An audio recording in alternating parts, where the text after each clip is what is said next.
Hello friends, कैसे हैं आप सब लोग। स्वागत है एक बार फिर से आप सभी का आपके अपने यूट्यूब चैनल में। दोस्तों, आज के वीडियो में हम बात करने वाले हैं हिंदी विषय के महत्वपूर्ण टॉपिक व्यंजन के बारे में। इस वीडियो में दोस्तों हम उन क्वेश्चंस की बात करेंगे जो यूपी ट्रिपल एससी के द्वारा अपने पुराने पेपरों में पूछे जा चुके हैं। तो सबसे पहला क्वेश्चन आप सभी के सामने है, कौन सी ध्वनि महाप्राण नहीं है। तो ऑप्शन नंबर सी होगा दोस्तों यहाँ पर जय।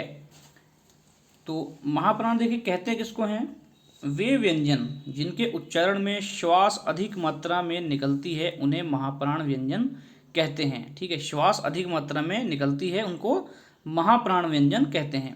इसके अंतर्गत प्रत्येक वर्ग के द्वितीय और चतुर्थ वर्ण तथा समस्त ऊष्म वर्ण आते हैं, जैसे कि ख, घ, छ, झ, ठ, ड़, थ, ध, फ और भ।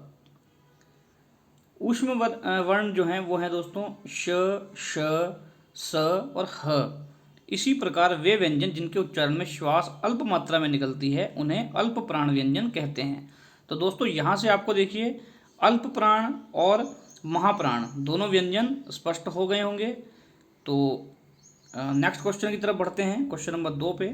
इसमें देखिए दोस्तों अंतस्थ व्यंजन और हैं जो कि य, र, ल, व, वे भी अल्प प्राण व्यंजन है। अंत स्पष्ट है कि जय महाप्राण व्यंजन नहीं बल्कि अल्प प्राण व्यंजन है। तो क्वेश्चन नंबर 2 है आप सभी के सामने, निम्न में अल्प प्राण व्यंजन कौन सा है। तो बी ऑप्शन होगा दोस्तों यहाँ पर ग जो है अल्प प्राण व्यंजन है।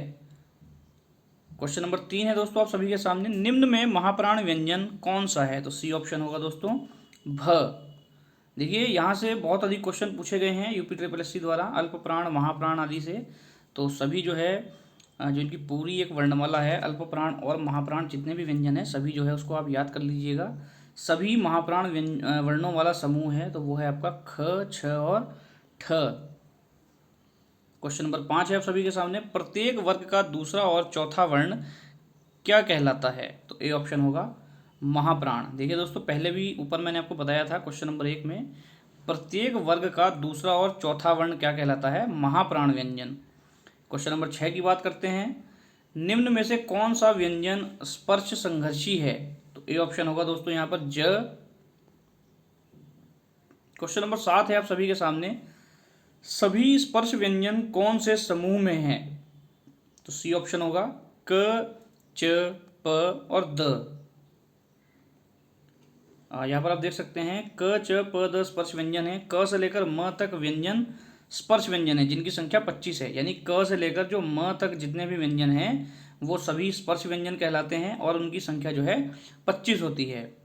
क्वेश्चन नंबर 8 है आप सभी के सामने, वर्णमाला में स्पर्श व्यंजनों की संख्या कितनी है। तो ए ऑप्शन होगा दोस्तों यहाँ पर 25। अभी देखिए ऊपर बात की गई है क से लेकर म तक जितने भी व्यंजन है वो स्पर्श व्यंजन है और उनकी संख्या 25 है। हिंदी वर्णमाला में व्यंजनों की संख्या कितनी है। तो सी ऑप्शन होगा यहाँ पर 33। हिंदी वर्णमाला में 33 मूल व्यंजन हैं। इसके अतिरिक्त 2 उत्क्षिप्त, 2 अयोगवाह एवं 4 संयुक्ताक्षर व्यंजन हैं। इसमें 11 मूल स्वरों को मिला देने पर हिंदी में कुल 52 वर्ण हो जाते हैं। ठीक है, तो जो मूल व्यंजन है दोस्तों हिंदी में वो हैं आपके 33। क्वेश्चन यहाँ से भी बनता है कई बार, तो ध्यान रखिएगा आप सभी लोग। क्वेश्चन नंबर 10 की बात करते हैं, हिंदी भाषा की कुल वर्ण लिपियां हैं। तो सी ऑप्शन होगा यहाँ पर 52। क्वेश्चन नंबर 11 है आप सभी के सामने, निम्न में से कौन सा व्यंजन संघर्षी है। तो सी ऑप्शन होगा यहाँ पर ह। र का विवरण है, ए ऑप्शन होगा वत्सर्य लुंठित सघोष अल्प प्राण व्यंजन। क्वेश्चन नंबर 13 है, निम्न में कौन सा व्यंजन पार्श्विक है। तो सी ऑप्शन होगा यहाँ पर दोस्तों ल जो है पार्श्विक व्यंजन है। य और व जो है अर्धस्वर हैं। झ तालव्य सघोष महाप्राण है। श तालव्य अघोष महाप्राण है। क्वेश्चन नंबर 14 है आप सभी के सामने, निम्नलिखित में से पार्श्विक ध्वनि कौन सी है। तो बी ऑप्शन होगा यहाँ पर ल जो है वो पार्श्विक ध्वनि है। पार्श्विक ध्वनि दोस्तों होती क्या है, जिन व्यंजनों के उच्चारण में हवा जीभ के बगल से निकल जाए उन्हें पार्श्विक व्यंजन कहते हैं। हिंदी में केवल ल व्यंजन पार्श्विक है। क्वेश्चन नंबर 15 है आप सभी के सामने, स्पर्श व्यंजन कंठव्य ध्वनि, अघोष और महाप्राण ध्वनि है। सी ऑप्शन होगा दोस्तों यहाँ पर ख। ख जो है स्पर्श व्यंजन कंठव्य ध्वनि, अघोष और महाप्राण ध्वनि है। क अघोष एवं अल्प प्राण, ग घोष एवं अल्प प्राण और घ घोष तथा महाप्राण है। क्वेश्चन नंबर 16 है आप सभी के सामने, सघोष वर्ण कौन सा है? तो सी ऑप्शन होगा दोस्तों यहाँ पर ब जो है वो सघोष वर्ण है। डिटेल आप यहाँ पर उसकी देख सकते हैं क्वेश्चन की। क्वेश्चन नंबर 17 की बात करते हैं, निम्न में घोष वर्ण कौन सा है? तो ए ऑप्शन होगा दोस्तों ज। अघोष वर्ण कौन सा है? तो डी ऑप्शन होगा यहाँ पर स। निम्न में अघोष वर्ण कौन सा है? देखिए सघोष अघोष भी दोस्तों बहुत ज़्यादा पूछे जा रहे हैं, तो यहाँ भी आपको ध्यान रखने की आवश्यकता है, क्योंकि एक क्वेश्चन यहाँ से भी फंस सकता है आपके एग्जाम में। क्वेश्चन नंबर 20 है आप सभी के सामने, निम्न में से कौन सा शब्द प्रत्यय और उच्चारण के आधार पर व्यंजन का वर्गीकरण नहीं है? तो सी ऑप्शन होगा दोस्तों यहाँ पर सघोष। क्वेश्चन नंबर 21 है, स्वर तंत्रियों के आधार पर व्यंजन को कितने वर्गों में बांटा गया है? तो बी ऑप्शन होगा दोस्तों यहाँ पर 2। डिटेल आप यहाँ पर देख सकते हैं। क्वेश्चन नंबर 22 है, हिंदी वर्णमाला में ऊष्म व्यंजन कौन से हैं? तो डी ऑप्शन होगा श श स ह। कौन सा ऊष्म व्यंजन नहीं है? तो सी ऑप्शन होगा दोस्तों यहाँ पर ग। क्वेश्चन नंबर 24 है, ऊष्म व्यंजन कौन सा है? ए ऑप्शन होगा ह। क्वेश्चन नंबर 25 है, हिंदी वर्णमाला में छ से ड तक के बीच कौन सा अक्षर है? तो बी ऑप्शन होगा दोस्तों यहाँ पर ण। क्वेश्चन नंबर 26 है, हिंदी वर्णमाला में अंतस्थ व्यंजन कौन से हैं? तो बी ऑप्शन होगा दोस्तों य र ल व। 27 नंबर क्वेश्चन है, निम्न में अंतस्थ व्यंजन कौन सा है? तो सी ऑप्शन होगा व। निम्न में अंतस्थ व्यंजन कौन सा है? दोस्तों देखिए यहाँ पर फिर से, तो य र ल व जो है अंतस्थ व्यंजन है आपके। क च ट आदि जो है वो स्पर्श व्यंजन है। निम्न में कौन सा अंतस्थ व्यंजन है? देखिए दोस्तों अंतस्थ व्यंजन भी पूछा जा रहा है बार बार, तो ये भी फेवरेट क्वेश्चन है एक तरह से यूपी ट्रिपल एससी का। ए ऑप्शन होगा यहाँ पर ल। अंतस्थ और ऊष्म वर्ण कितने हैं? देखिए इनकी डिटेल आपको पता होनी चाहिए, कितने हैं ये? तो बी ऑप्शन है 8। अंतस्थ और ऊष्म वर्ण 8 हैं, जिसमें कि अंतस्थ है य र ल व और ऊष्म है श श स ह। 4 हैं दोनों, अंतस्थ और ऊष्म कुल मिलाकर हैं 8। क्वेश्चन नंबर 31 की बात करते हैं, निम्नलिखित में से ट वर्ग में नहीं है? तो सी ऑप्शन होगा दोस्तों यहाँ पर ध जो है वो ट वर्ग में नहीं है। क्वेश्चन नंबर 32 है, व व्यंजन है? तो बी ऑप्शन होगा दोस्तों यहाँ पर अंतस्थ।